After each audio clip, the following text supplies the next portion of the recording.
we talk about it a lot, game juice. This can come in two flavors, game feel type stuff like hit stop and camera shake, or visual variation in style. Today, we're going to talk about my top 3 easy visual improvements you can make to a game. When I was happy with how the game felt to play, I got to work adding visual variation to the levels. First, I added randomly scattered rocks to platforms. Simple enough. I randomly sample points on each platform, align the decorations to the rotation of the platform, and then scale and rotate the decorations to give them some non-uniform look. After rocks, I modeled some other simple decorations like shrubs and signposts.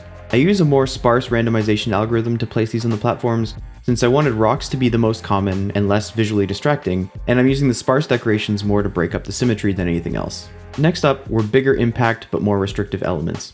Trees, lampposts, park benches, and other large features are still randomly scattered, but also adhere to a few rules, since they need to have a little more consistency to them visually.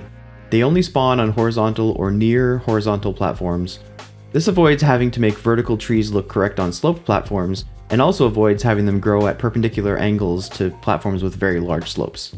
These decorations also attempt to avoid too much clumping in specific places, which helps the geometry from clipping and overlapping with other features.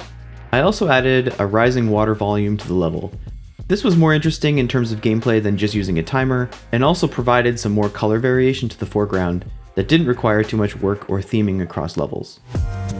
This is a small one, but simply enabling and tweaking post-processing a little in your game can make a monumental improvement. Here's a quick before and after of what Sheep for the Stars looks like with post-processing off and on. If your game is less cartoony than this one, you'd probably want to go for more dramatic color adjustments or maybe some split toning.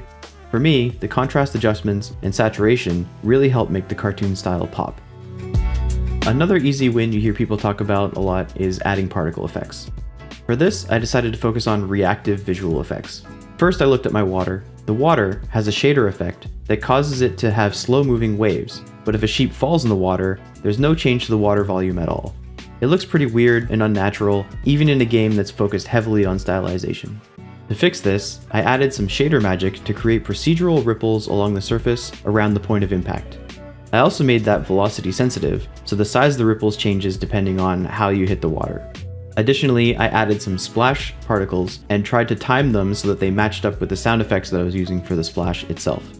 I'm likely to change the particles up a little bit, probably in the future, but even just the simple reactiveness here completely changes how the water looks in the game. And I avoided using any kind of expensive surface deformation or physical simulation for now. I also recently added little smoke puffs when you hit the ground, and craters on platforms if your velocity was over some threshold. I even added these little leaf bursts when you fly past a tree in the game. I'm still working on a few more things, probably some small birds that can sit on decorations and fly away when you get close, but I'll have to get back into Blender for that. I'll make another video in the future showing the simple modeling of the birds and rigging them for that process. I think these improvements make the game look a lot better, which helps make it feel better and play better too. I'm also quite happy with how easy this strategy is to implement with minimal artistic skill, but I love how it can really help build towards a more polished game. If you want to see these updates in action, go take a look at the demo and wishlist the game to help me out. If you'd like me to talk about anything else in the game, let me know in a comment below. Thanks again for watching.